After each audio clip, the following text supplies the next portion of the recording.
everybody to RPG Maker VX Ace Video 6. Today we're going to be covering story, or basically story elements in the game. So we're going to be doing cutscenes, we're going to be messing with beginnings of making quests and stuff like that. So the first thing we're going to do is set up a cutscene in the village of East Haven. So at the very beginning, when we enter into East Haven, this cutscene is going to begin. So in the the mapping section, I didn't set up this statue here, and in the guide it says to set this up to kind of have like a place or kind of a landmark to where we should put the event that's going to start off this cutscene. You don't have to put it there, but just following the guide, I just went ahead and put it there. So the first thing we're going to do is go ahead and put it about 3 spaces above where you had your transfer event into East Haven, or actually out of East Haven. So go ahead and click in here. Make sure you're in event mode, of course. And what we're going to do is how this cutscene is going to work is you first go into the town. Tana is with you, or it's going to be Raphael and Tana. Tana's going to be right here. Raphael's going to be right here. They're going to have a dialogue with each other, and then the camera is going to pan around the village and then go back. So that's kind of how it's going to work. Now, let's go ahead and set up a graphic. Just kind of let's see. The graphic is going to be Tana, so since she's going to be right here, we want her image to be here. So let's go ahead and find that. Depending on which one you chose, you'll pick that one, and in the guide it's this character here. So click OK, and then what we need to do is going to set the trigger, and the trigger is auto run that we're going to be setting for this event because we want it to automatically run right when you enter into the village. Okay, the next thing we're going to do is we're going to keep that all the same, and we're going to start adding in contents of events. So let's go ahead and start in here. The first one we're going to create is the move route. Let me pick it up here. So yeah, set move route. So what we're going to do is go to tab 2 and then go to movement, and it'll be in set move route. Now how this works is you can set any type of event that you set up, you can move it in an event. Okay, so this is how you do it here. And for instance, if I wanted to move this kid specifically because of this event, if I wanted him to include him in the cutscene, I could just click on his whatever event I put him on and then start moving him around.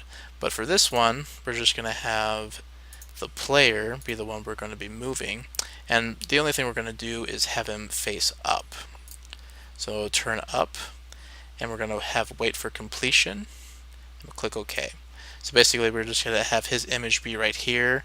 He'll be facing up, and then the next thing we're going to do is set up some dialogue. So click in here, do one, show text, and the person who's going to be talking is Raphael. He's going to be, for the guide, it's actor 4 and the first picture. So, but if yours is different, go ahead and find the one that's yours for Raphael. And let's go ahead and put in some text.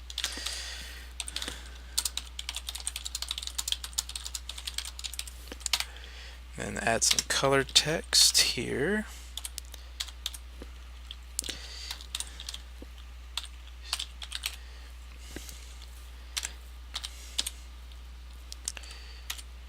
Okay.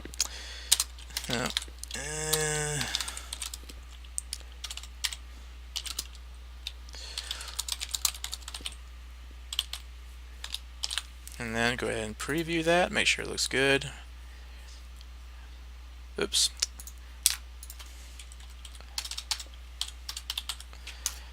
Alright, go ahead and OK it. And then we're going to show, then the next thing we're going to do is we're going to show a balloon emotion, so a show balloon icon. If you've played JRPGs before, they usually like to show some type of balloon that gives off some type of emotion.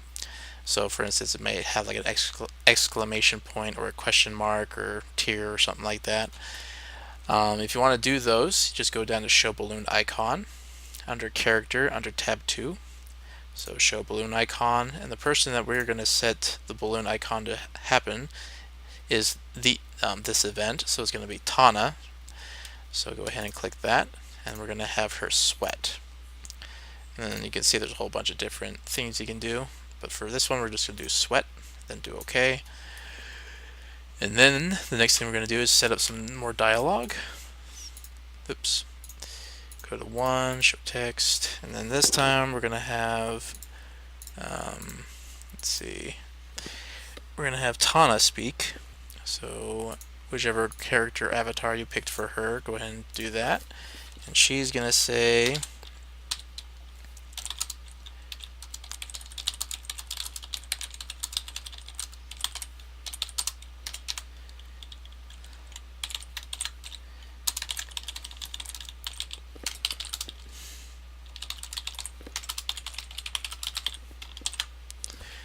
and make sure it looks good. It's a little on the remote side, isn't it? Besides, what are we looking for?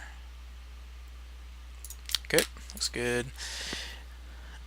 And then Raphael is going to speak, and he's going to say,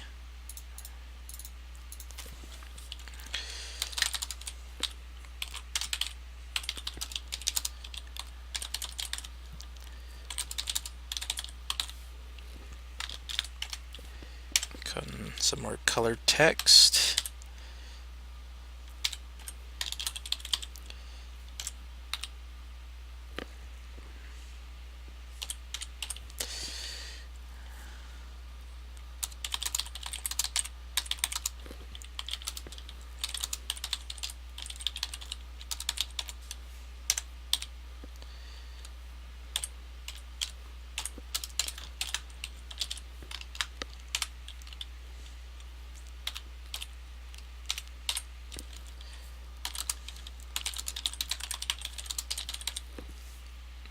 Alright, let's make sure that looks good. The promise of adventure, of course. Aria is well known as the birthplace of Udre, the legendary hero. Looks good. And then we're going to have Tana say just something very quick.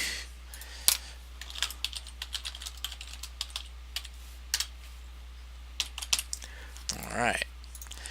Now, the next thing we're going to do is we're going to set up the panning of the village. To do that, go ahead and click in here and go to 2, and in movement you see scroll map. That's basically panning. So go ahead and click that, and it kind of works the same way as we did with the custom movement of an NPC. You choose the direction you want them to go, and you choose how many squares they go, or how many tiles, and at what speed. So for this one, we're going to have it pan up 10 spaces, going at normal speed, and then we're also going to have it scroll right 8 spaces, going 4 at going normal speed, and then we're going to have some more text going in there while it's panning. So go back to 1, show text. And then the person that's going to be speaking is Tana. So go click her avatar again. She's going to say, nope, she's not going to say that. She's going to say, it sure is.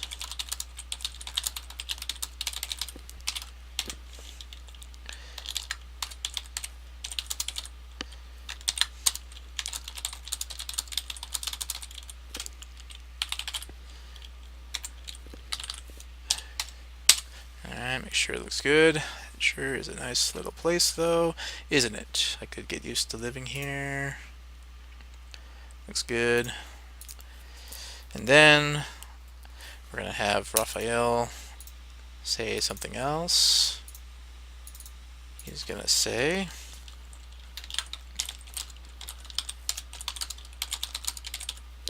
oops, actually, he says this.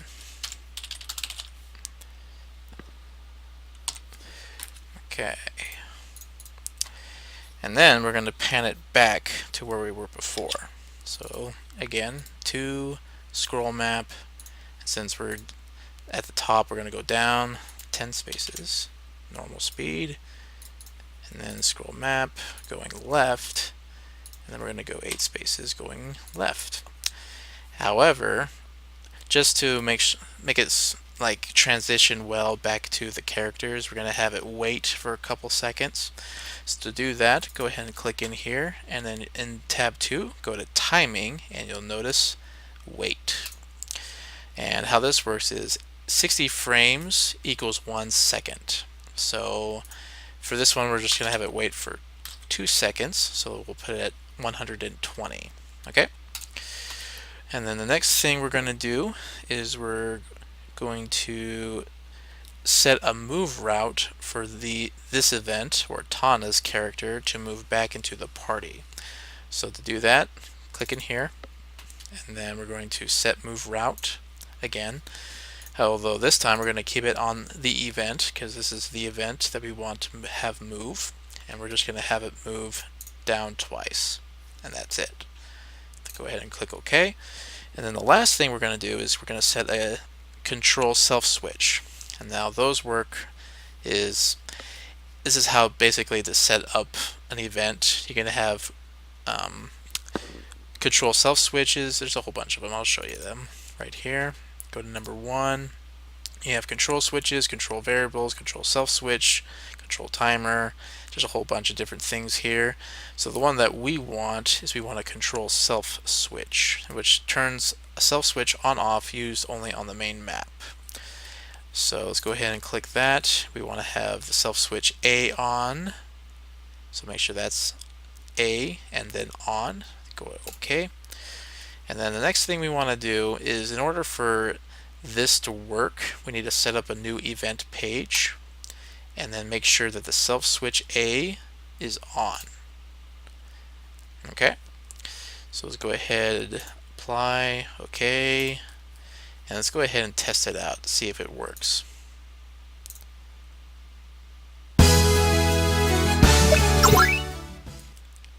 Okay, so we go up, then it starts. We're finally here at the town. There's the bubble.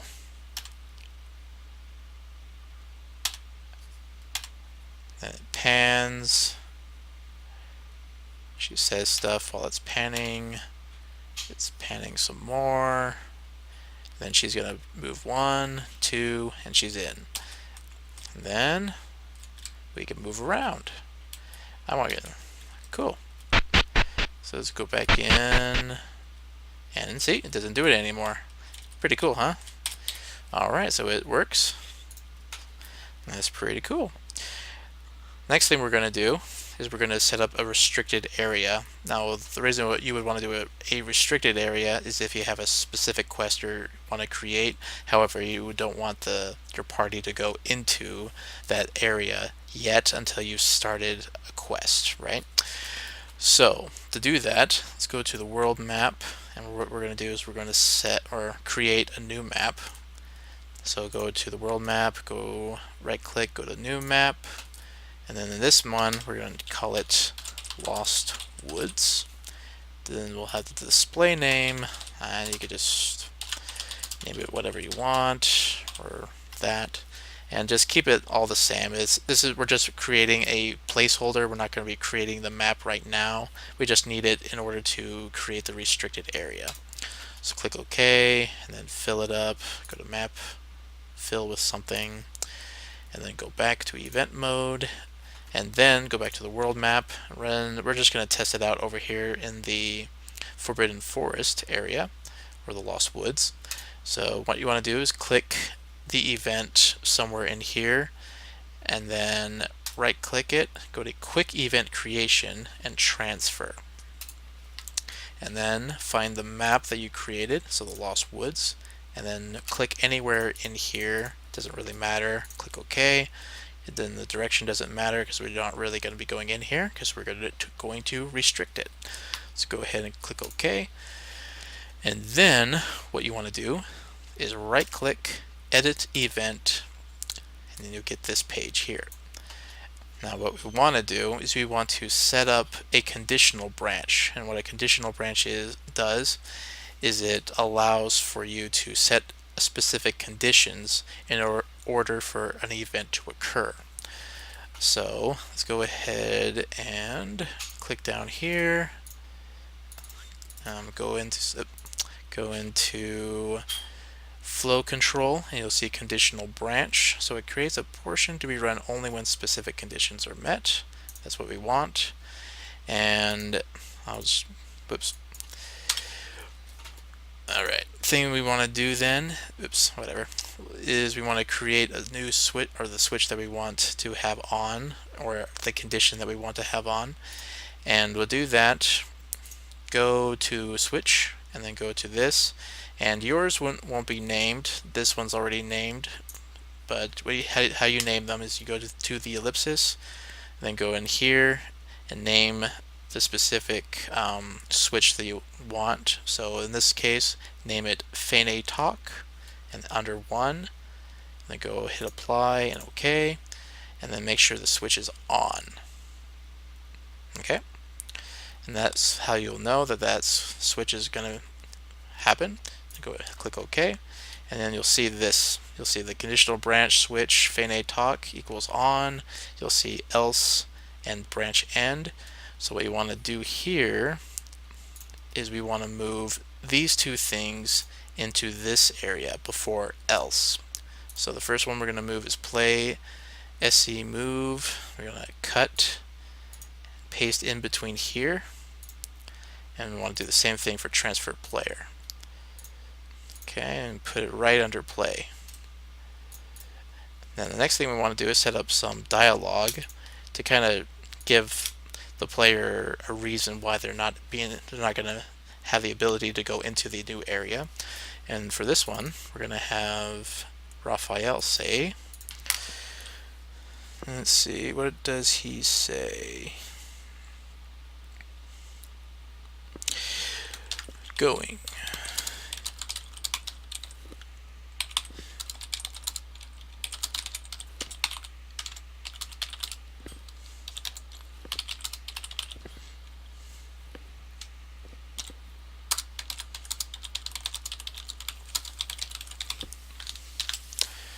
Okay, make sure it looks good. Going in there seems like it would be a bad idea. It seems way too dangerous. Oh, however, I think in here, yes, we're going to add some time in between, so like a pause, basically. So go ahead and do that, which is that. And then go ahead and OK it. And then it should look good. So let's go ahead and test it out.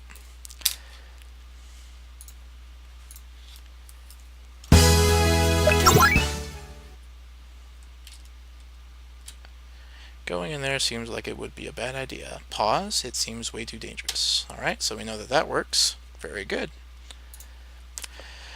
Alright, now we're going to fix some of the conditions in order for us to enter into here, or at least begin to do that. So in order to do that, we're going to go to Village East Haven, and we're going to be messing with this event right here. This is Feine.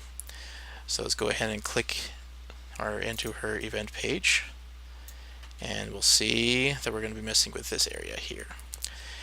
Now, the thing we're going to do is click in here, and let's see, we're going to begin by setting up a conditional branch. So go down to flow control again, make sure switch Feine Talk is on, click OK. Now let's go ahead and set up the dialogue when we do find the item that she wants first. Make sure it's in this section. So go ahead and click on Feine's, whichever one that you put her as. In the guide, it's this one. So she says that when you do find what she wants,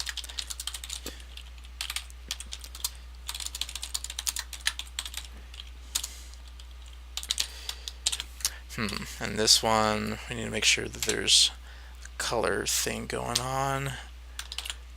Let's see. And I believe it was 14. Yeah.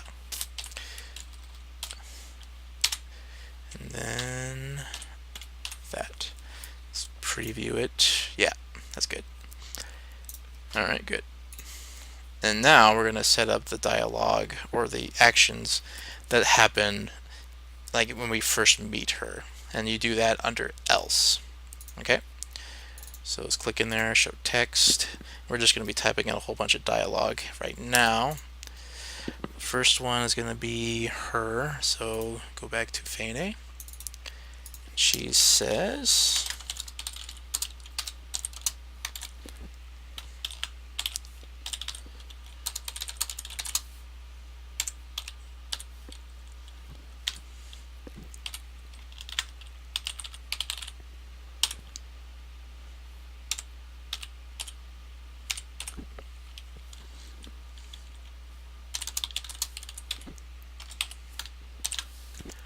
actually, we're going to put that on the next line, preview it. Hey there, you're not from the East Haven, are you? Yep, looks good. Then the next one, we're going to have, let's see, next one is Raphael. So go up here, and he says,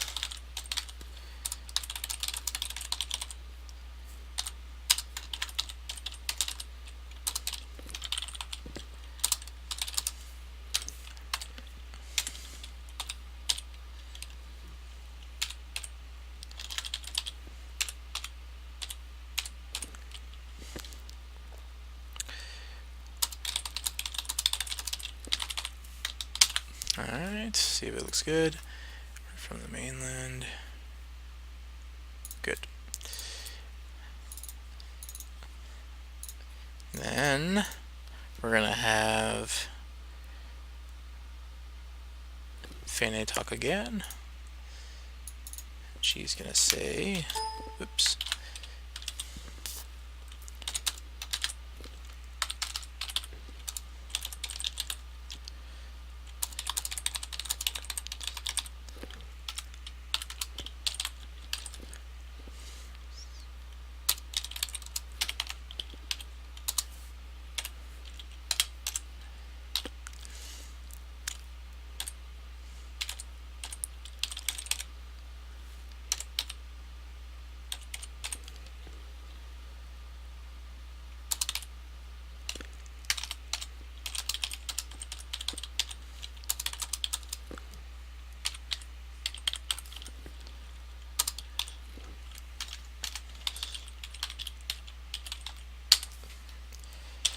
Okay, let's check it.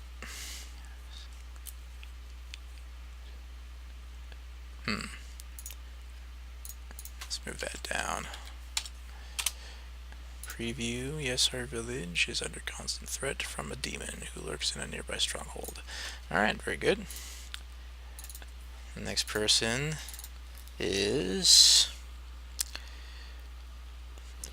Tana. So for Tana or whoever you picked, she says,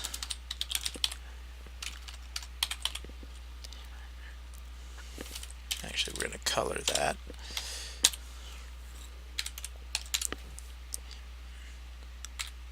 Oops.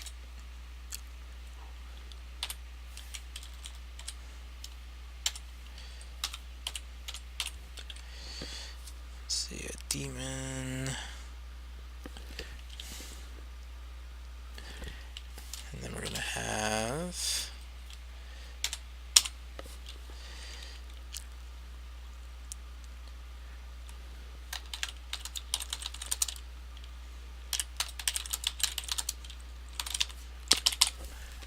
okay, preview it. A demon. We never knew about this. Oh, whoops, missed some punctuation in here. So we want, oops, that, or that. Alright, looks good. Okay, that, and then we're gonna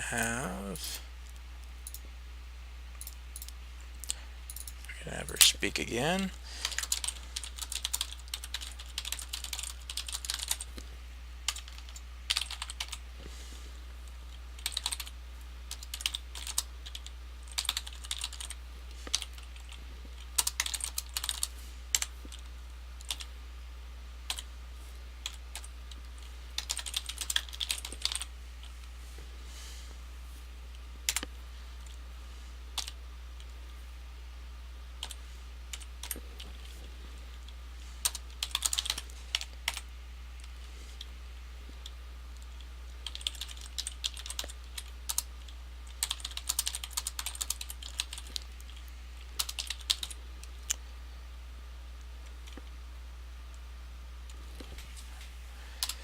And we're also going to add some more color. And I believe his, again, was 14.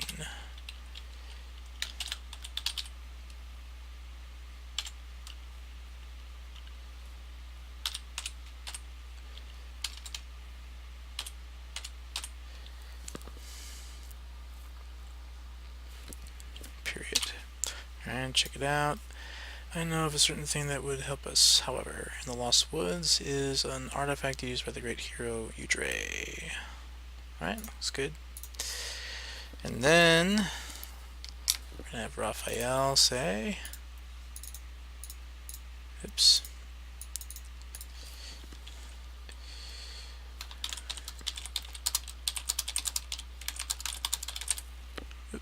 Yep.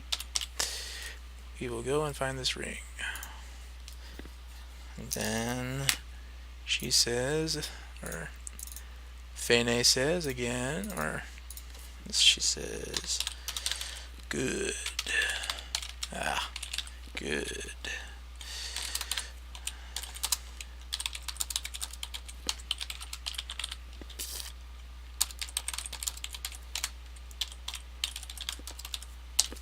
Good. I'm waiting here for you here until you acquire it. Good.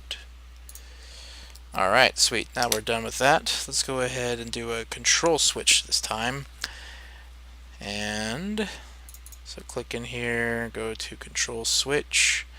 We want Fene to be that one. We want it on, so it'll be control switches Fene talk on. And that should do it. So let's go ahead and click apply, OK. And let's make sure it works.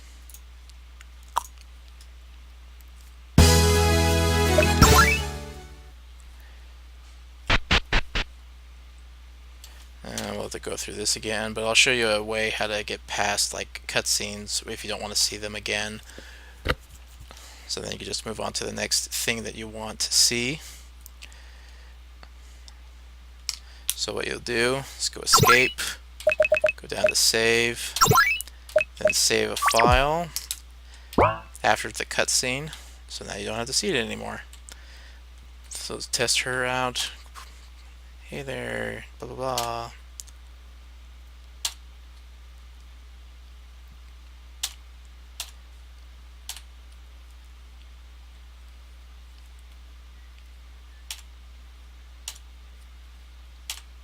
Alright, looks like it worked pretty well.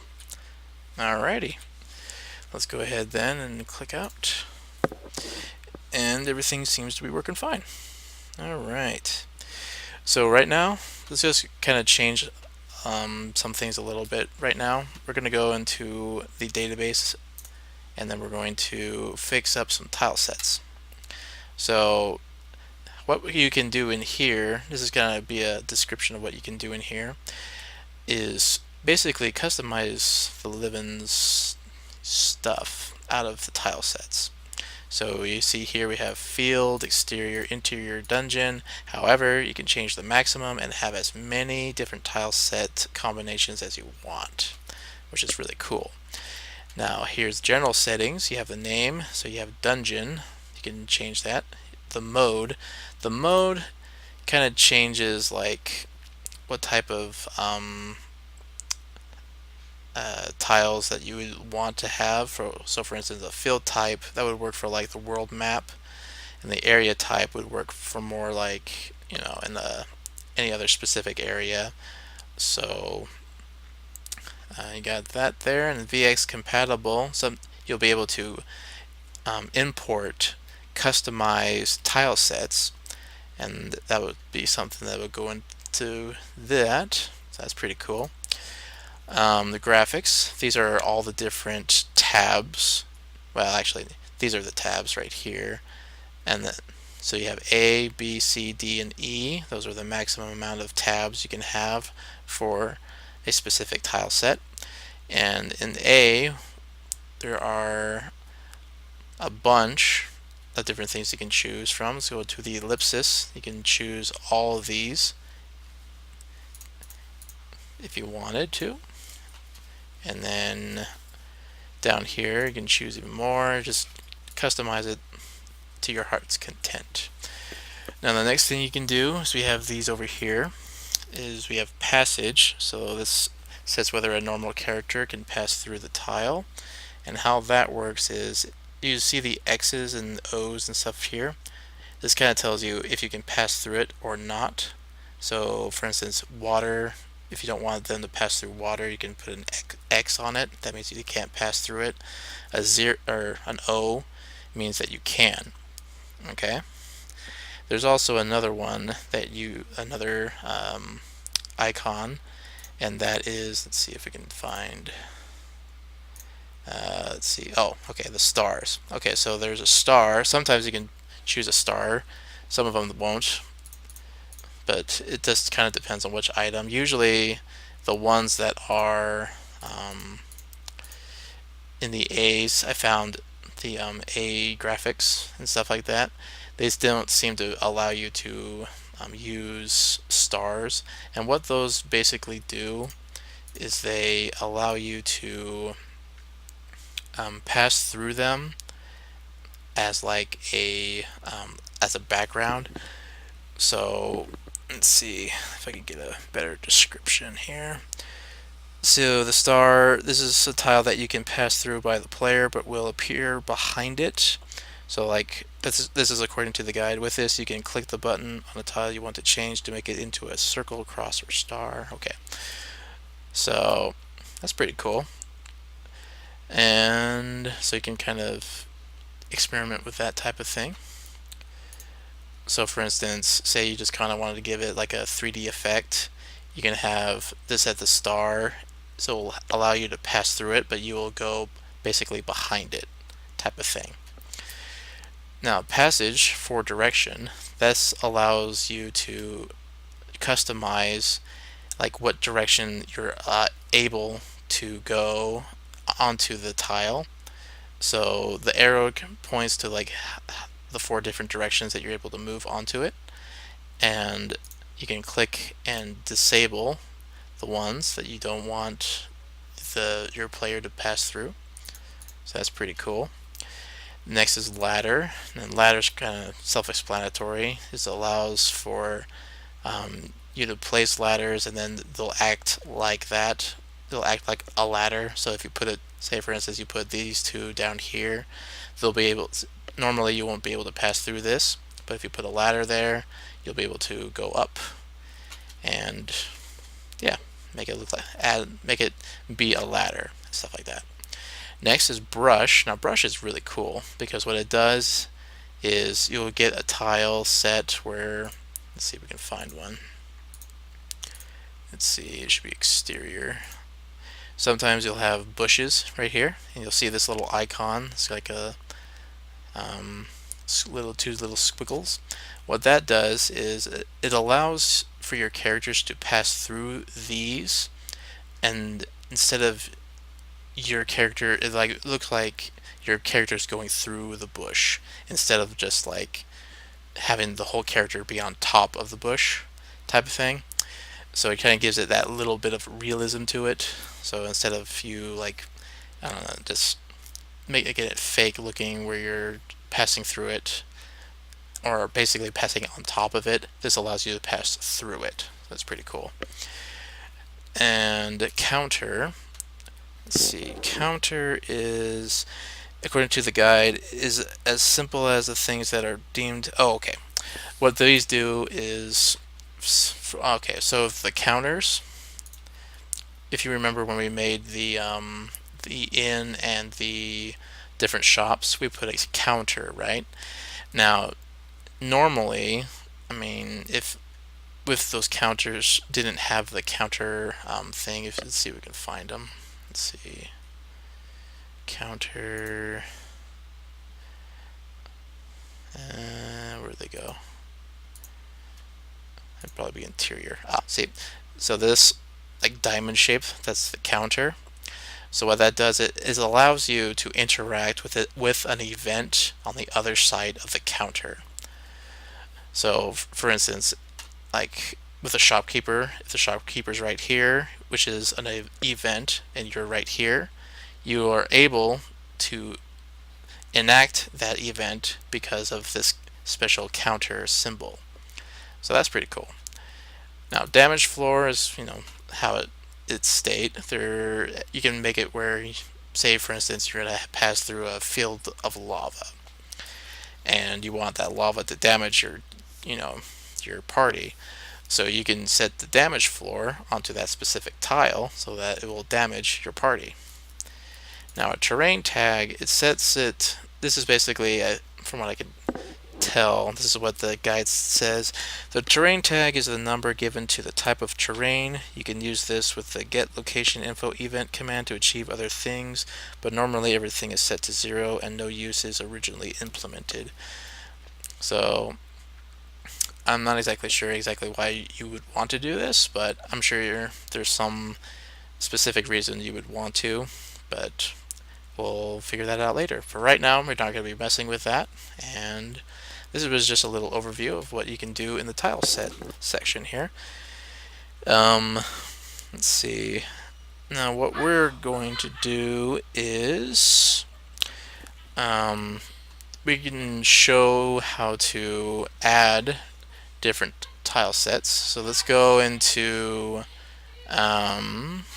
here, and we're gonna pick, let's see, go to, first of all, let's make it so we're in the, let's see, exterior, and then we're gonna go down to D, and then we're gonna add inside C.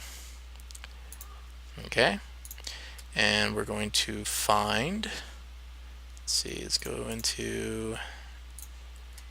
back to passage, go to C, go down, oh, here we go, find the shovel, and you can notice that the shovel has the X, so that means we can't pass through it.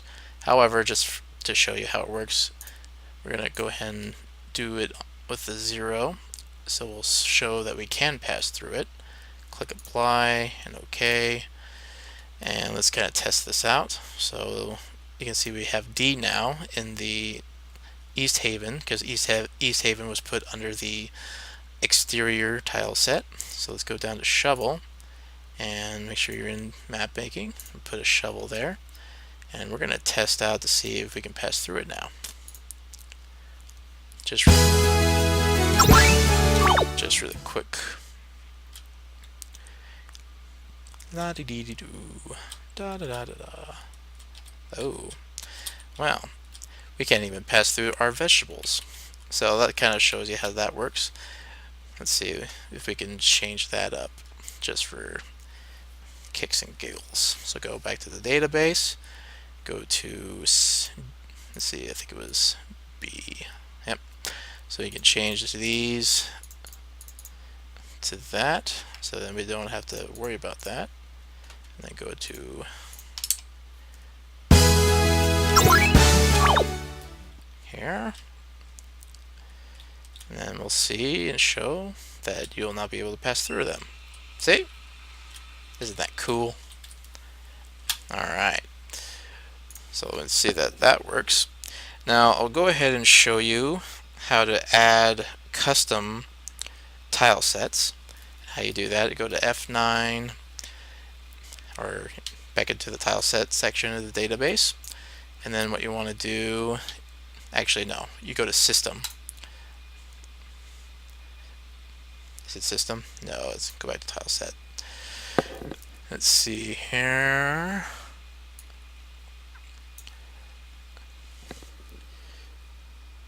Oh, never mind. That's right.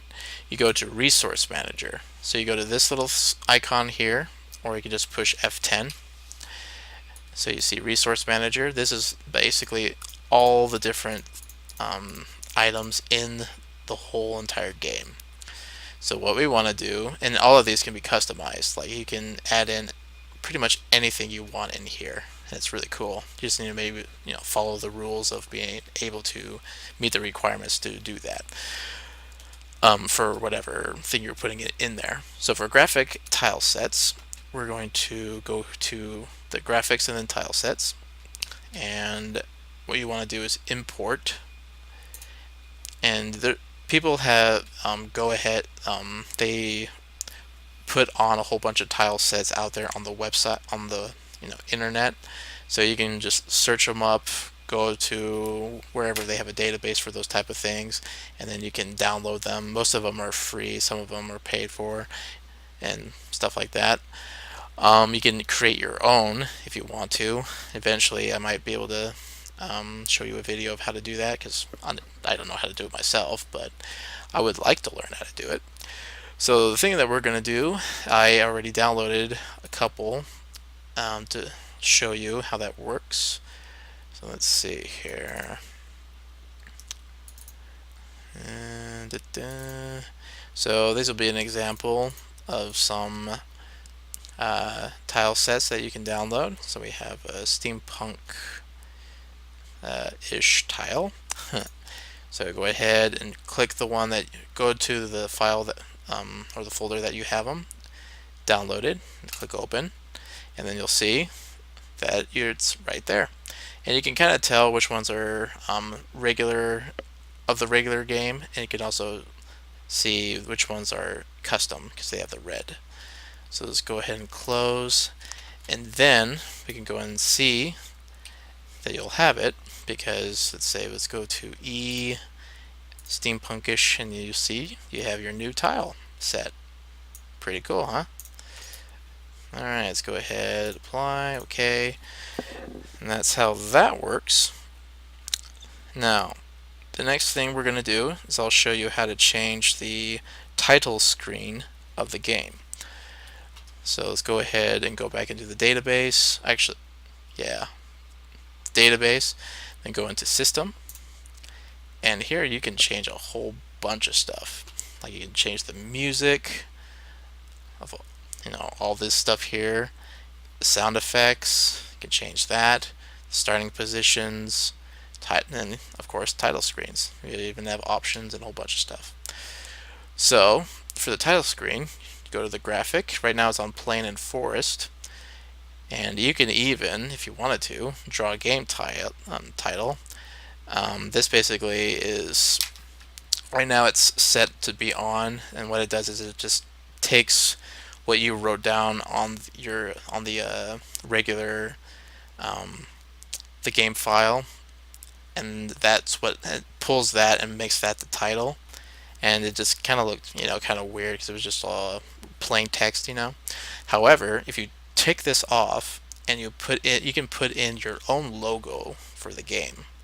So you just created it yourself, and you just click this off, and then you find it in here, and boom. And it's kind of the same way. You probably just import it through going through the Resource Manager into the title screen section, I guess, or the folder, and that's how you do that. But for right now, we're going to go ahead and figure out, well, the game, this engine gives you a lot of different options that you can use for a title screen. And you can change the background and the foreground for stuff. And for this game, the thing is set as, let's see, Demon Castle and then Gargoyles. So that's what it looks like in the guide. Just click OK, then apply, then OK, and let's go ahead and test it out. See if we get a new title screen. Ooh, Pimple Duck. Oh yeah.